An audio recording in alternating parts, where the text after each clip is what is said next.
మనందరూ కూడా మేల్కోవలసినటువంటి సమయం ఇది. దయచేసి ఉత్తరాంధ్ర ప్రజలందరూ కూడా దీన్ని రాజకీయాలకు అతీతంగా ఆలోచించండి. ప్రతి మేధావి కూడా దీన్ని రాజకీయాలకు అతీతంగా ఆలోచించాలి. దీన్ని రాజకీయ కోణంలోకి మార్చేస్తున్నాడు చంద్రబాబు. వైఎస్ఆర్ కాంగ్రెస్ పార్టీ నిర్ణయం ఇది, తెలుగుదేశం పార్టీ నిర్ణయం ఇది అని చెప్పి మార్చేస్తా ఉన్నాడు. ప్రజలు జనరల్గా నీది ఈ పార్టీ, నాది ఆ పార్టీ, నీది ఈ పార్టీ అన్నటువంటి పందాన్ని ఆలోచిస్తూ ఉంటారు. దయచేసి దీన్ని రాజకీయాలకు అతీతంగా ఆలోచించాలి. జగన్మోహన్ రెడ్డి గారు ముఖ్యమంత్రి అయితే, జగన్మోహన్ రెడ్డి గారిని మనందరం ముఖ్యమంత్రిని చేసుకుంటే విశాఖపట్నం ఎగ్జిక్యూటివ్ క్యాపిటల్ గా వెలుగొందుతుంది. తద్వారా ఉత్తరాంధ్రలో ఉన్నటువంటి ప్రతి పేదవారికి కూడా మంచి జరుగుతుంది. ఇక్కడే ఉద్యోగ ఉపాధి అవకాశాలు కల్పించబడతాయి. ఏదో మేమేదో రాజధాని అనౌన్స్ చేశాం కదా అని చెప్పి చేతులు కట్టుకొని కూర్చోలేదే. చంద్రబాబు తీసుకొచ్చినటువంటి ఒక్కటంటే ఒక్క మంచి ఆర్గనైజేషన్ చెప్పమని నేను అడుగుతా ఉన్నాను. నేను విశాఖపట్నం ఏరియాకు, ఉత్తరాంధ్ర ప్రాంతానికో చంద్రబాబు తీసుకొచ్చినటువంటి ఒక్కటంటే ఒక్క ఆర్గనైజేషన్ నేను అడుగుతా ఉన్నాను. నేను ఈరోజు భోగాపురం పోర్టు కట్టిస్తా ఉన్నాం మనం. వాస్తవం కాదా? భోగాపురం పోర్టు కట్టించడం వల్ల ఉత్తరాంధ్ర ప్రాంతానికి మంచి జరగదా? దాని మీద కూడా బురద జల్లుతా ఉన్నారు. ఈరోజు మూలపేట పోర్టు కట్టిస్తా ఉన్నాం మనం. ఏమయ్యా చంద్రబాబు, నేను అడుగుతా ఉన్నా, నీకు 980 కిలోమీటర్ల తీర ప్రాంతం ఉంటే నీ 14 సంవత్సరాలు ముఖ్యమంత్రి కాలంలో ఒక్కటైనా ఒక్క పోర్టు కట్టుకోగలిగావా నువ్వు? కనీసం శంకుస్థాపన చేసుకోగలిగావా నువ్వు? దేనికి నువ్వు?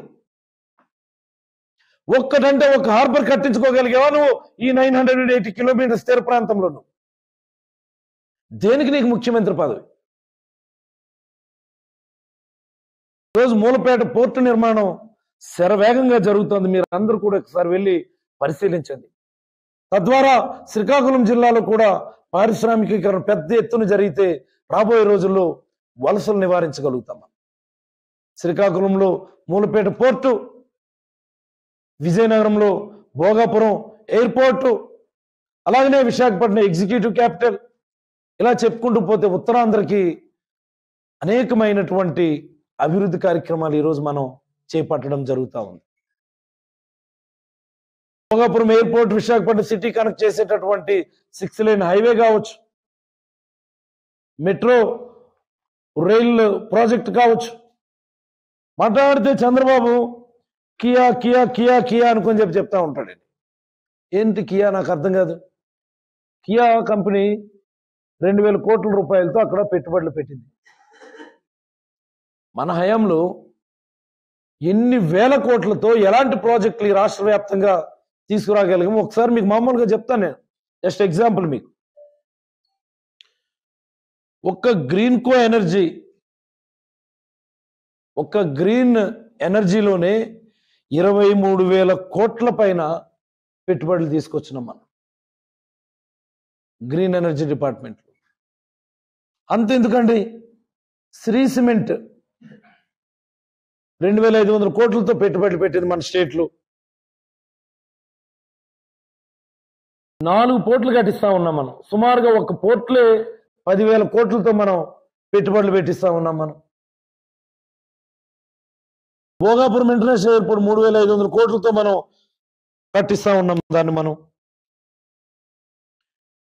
సెంచరీ ప్లైబోర్డ్స్ సుమారుగా 1000 కోట్లది.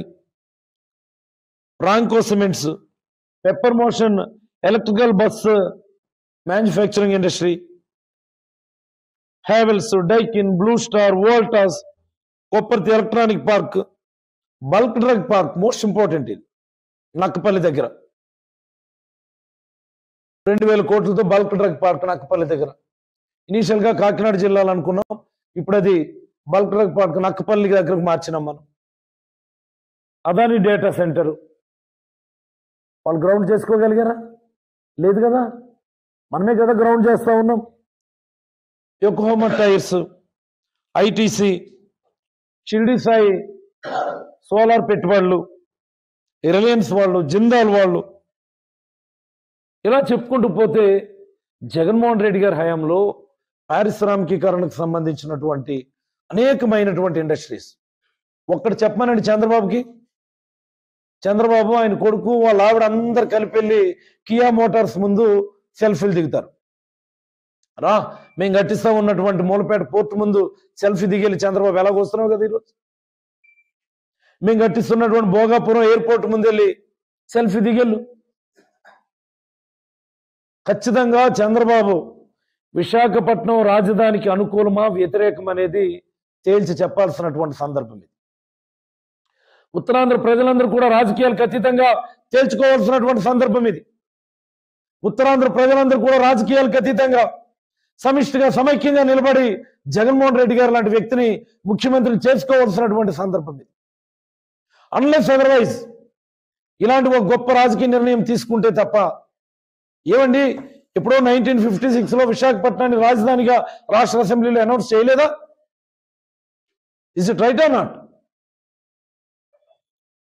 విశాఖపట్నాన్ని రాష్ట్ర రాజధానిగా డిక్లేర్ చేయలేదా అసెంబ్లీలో? అప్పుడు ఉన్నటువంటి ఇలాంటి పెత్తందారులే ఆ నిర్ణయాన్ని కూడా తుంగలో తొక్కి ఎక్కడికో రాజధానిని మార్చారు.